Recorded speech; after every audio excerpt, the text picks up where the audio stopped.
Assalamualaikum, saya Awi Najla dari Tiga Aktif akan menceritakan tentang bab 7.2 iaitu sistem pentadbiran barat memberikan kesan terhadap kuasa pemerintahan dan kehidupan masyarakat. Kita pergi kepada pengenalan. Yang pertama, pentadbiran barat memberikan kesan terhadap kuasa pemerintahan dan kehidupan masyarakat di negara kita. Yang kedua, kehilangan kuasa dari segi mentadbir, hubungan luar kuasa perundangan dan kuasa keuangan. Kesan terhadap kuasa pemerintahan iaitu pentadbiran tempatan di negeri Pahang. Bentuk daerah di bawah pentadbiran pemungut cukai dan magistrat, pembesar hilang kuasa. British paksa Sultan Ahmad lucutkan gelaran Datuk Setia Perkasa, pahlawan semantan daripada Datuk Bahaman. Tindakan British memalukan beliau, penentang British di Pahang. Seterusnya di negeri Perak. Residen British pertama di Perak iaitu J.W.W. Birch. Gunakan tekanan supaya Sultan Abdullah tanda tangani surat perisytiharaan membolehkan residen British takbir hasil negeri atas nama Sultan. Sultan Abdullah dan pembesarnya kehilangan kuasa. Di negeri Sembilan pula, British mula meluaskan kuasanya di Sungai Ujong pada tahun 1874 dengan menyebelahi pembesar tempatan, Datuk Kelana. British menggugat kewibawaan dan mencabar kedudukan Yang Tuan Antah. British seterusnya menguasai Rembau, Jelebu dan Seri Menanti dengan cara menempatkan pegawai magistrat dan pemungut hasil. Menjelang tahun 1895, British menyatukan semua daerah dan membentuk Persekutuan Negeri Sembilan. Seterusnya di Sarawak. Bagi mengukuhkan kuasanya di Sarawak, Brooke melibatkan penduduk tempatan dalam pentadbiran. Pembesar Melayu yang berpengalaman misalnya Datuk Patinggi, Datuk Bandar dan Datuk Temenggung dilantik mentadbir Sarawak untuk memudahkan Brooke menghapuskan kebangkitan pemimpin tempatan. Di Sabah, pentadbiran SBUB menggugat kedudukan Mat Saleh, pembesar di hulu Sungai Sugut. Dalam satu rundingan antara Mat Saleh dengan William Cowie, Mat Saleh dibenarkan mentadbir daerah Tambunan. Kemudian, SBUB memungkiri janji dengan mengambil semula Tambunan daripada penguasaan Mat Saleh. Hal ini mencabar kuasa dan kewibawaan Mat Saleh. Di Terengganu pula, pelantikan penasihat British di Kuala Terengganu dan penolong penasihat British di Besut dan Kemaman menggugat kekuasaan Sultan dan pembesar. Hubungan luar negeri pula ditetapkan oleh British. Dan yang terakhir di negeri Kelantan, pembentukan jajahan dan pelantikan ketua jajahan sebagai pentadbir telah mengambil alih kuasa pembesar. Pusat pentadbiran jajahan Pasir Putih telah dipindahkan dari Jeram ke Pasir Putih. Engku besar Jeram hanya diberi jawatan yang rendah iaitu Tok Kuing Muda. Beliau kehilangan kuasa, wibawa dan keistimewaan. Engku besar Jeram Tengku Ahmad dan Tok Janggut menjalankan kempen menentang pentadbiran baharu itu.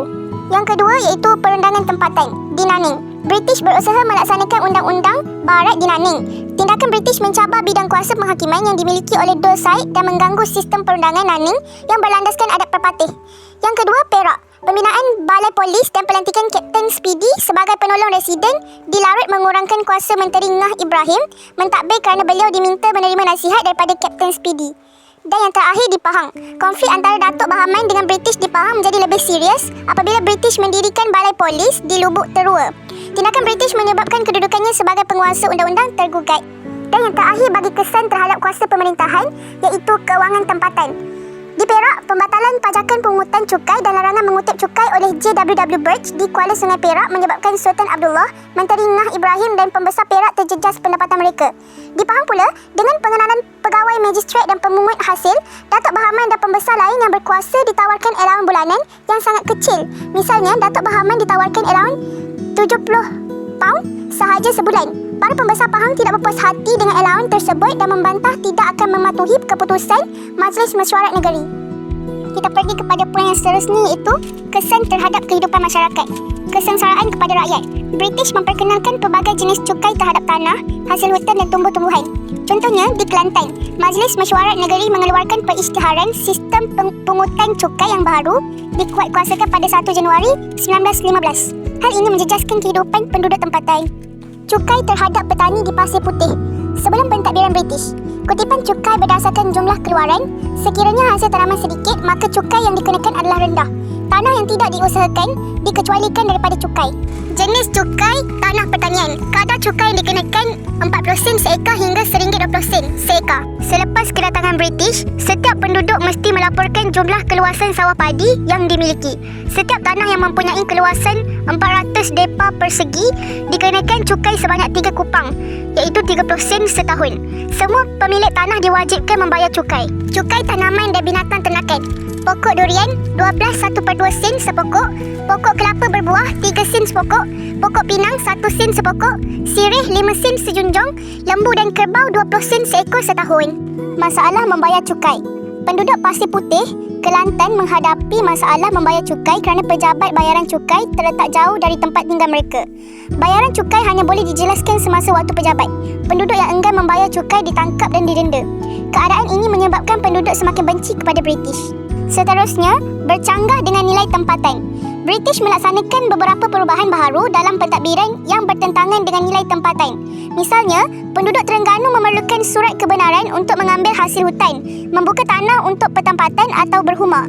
Cukai mesti dibayar di pejabat tanah. Mereka yang gagal mematuhi peraturan tersebut akan didenda dan jika gagal membayar denda akan dipenjarakan. Sarawak. Pada tahun 1894, DJS Bailey, pegawai brok yang bertugas di Simanggang mengenakan cukai terhadap orang Iban di Ulu Batang Lupar.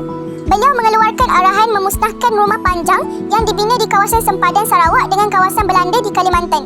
Orang Iban membantah paksaan supaya berpindah ke petempatan di sepanjang sungai utama kerana menjejaskan kegiatan tanaman pindah mereka. Ketika memasuki sempadan dari kawasan pentadbiran Belanda, barang-barang yang dibawa oleh penduduk tempatan seperti tempayan dan tembaga dirampas oleh pegawai bertugas kerana gagal membayar cukai di samping dikenakan denda sebanyak 10 kati iaitu $7.20. Sepatutnya, barang mewah orang Iban tidak perlu dikenakan cukai. Cukai pula biasanya hanya dipungut di pusat pungutan di hilir sungai.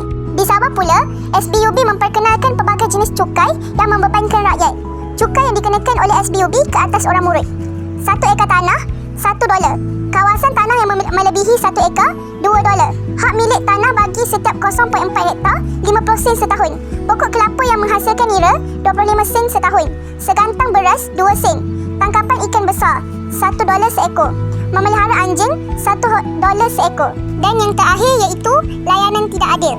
Di Sabah, pentadbiran SBUB menindas orang murut. Mereka dilarang membuka tanah baharu untuk pertanian pindah atau penempatan. Akibatnya, orang murut kekurangan bekalan beras untuk makanan harian. Orang murut dikenakan bayaran menyuket tanah untuk menentukan sempadan. Suami isteri orang murut dipaksa tinggal berasingan dan dipisahkan oleh aliran sungai. Setiap kali mereka ingin berjumpa dikenakan denda $1. Peraturan baru ini menyulitkan kehidupan orang murut. Kesimpulannya, sistem pentadbiran barat mengancam kehidupan sosial masyarakat tempatan. Kestabilan dan kemakmuran yang dinikmati terjejas akibat tekanan yang diberikan oleh British. Oleh hal yang demikian, permuafakatan amat penting untuk memastikan perjuangan penentangan ketidakadilan dapat dicapai. Sekian, wabillahi taufiq wal hidayah. Wassalamualaikum warahmatullahi wabarakatuh.